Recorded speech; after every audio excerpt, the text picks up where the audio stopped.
তিন যুগ পর আবারও ইংলিশ চ্যানেল পাড়ি দিতে যাচ্ছেন দুই বাংলাদেশি সাঁতারু মাহফুজুর রহমান সাগর ও নাজমুল হক হিমেল। এই অভিযান শুরু করবেন আগামী ৭ জুলাই। এই রোমাঞ্চকর যাত্রায় তারা অংশ নিচ্ছেন একটি আন্তর্জাতিক রিলে সাঁতারে। ইংলিশ চ্যানেল, যেটি যুক্তরাজ্য ও ফ্রান্সকে বিভক্ত করে বিশ্বের অন্যতম কঠিন সাঁতার রুট। চ্যানেল পাড়ি দিতে হয় ঠান্ডা পানি, জেলিফিশ ও স্রোতের বিপরীতে। এই চ্যালেঞ্জিং পথ এতটাই কঠিন যে স্লট পাওয়াটাই এক বিশাল অর্জন। বাংলাদেশ থেকে এর আগে মাত্র ৩ জন সাঁতারু পেরিয়েছেন ইংলিশ চ্যানেল।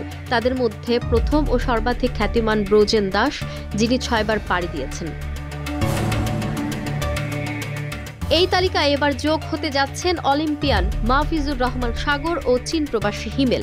তারা অংশ নেবেন রিলে সাঁতারে, যেখানে থাকবেন দুই ভারতীয় সাঁতারু ইলভিস আলী হাজারিকা ও রিমো সাহা। ভারতীয়দের আগেই অভিজ্ঞতা থাকায় এই রিলে আয়োজন সহজ হয়েছে।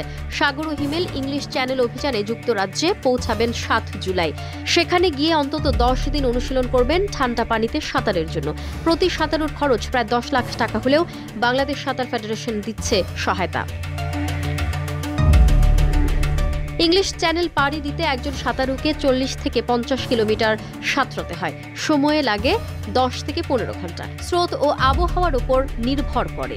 রিলে ফরম্যাটে একজনকে টানা ৪ ঘন্টার বেশি পানিতে থাকতে হয়, যার জন্য প্রয়োজন দুর্দান্ত প্রস্তুতি। সাঁতারে ব্রেক থ্রু এনে দিতে চায় বাংলাদেশ সাঁতার ফেডারেশনও। ৩৭তম জাতীয় বয়সভিত্তিক সাঁতার প্রতিযোগিতা শুরু হচ্ছে মিরপুর সুইমিং কমপ্লেক্সে।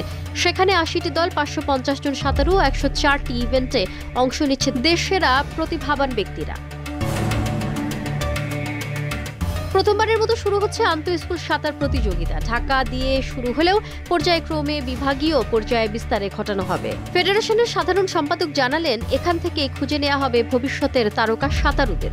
এবারের প্রতিযোগিতায় বিজয়ীদের জন্য থাকছে পদক, ট্রফি ও আর্থিক পুরস্কার। সেরা সাঁতারুরা যুক্ত হবেন ট্যালেন্ট হান্ট প্রোগ্রামে। সাঁতারে সাফল্যের এই নতুন পথে বাংলাদেশের সামনে খুলছে সম্ভাবনার নতুন দরজা। ৩৭ বছর পর মাহফুজুর রহমান সাগর ও নাজমুল হক হিমেলের ইংলিশ চ্যানেল পাড়ি দেওয়ার যাত্রা নিঃসন্দেহ ঐতিহাসিক। তাদের এই প্রচেষ্টা শুধু অনুপ্রেরণা নয়, সাঁতারের ইতিহাসও হতে চলেছে এক গৌরব উজ্জ্বল অধ্যায়। বাংলাদেশের ক্রীড়াঙ্গনে এটি হতে পারে একটি নতুন সূচনা।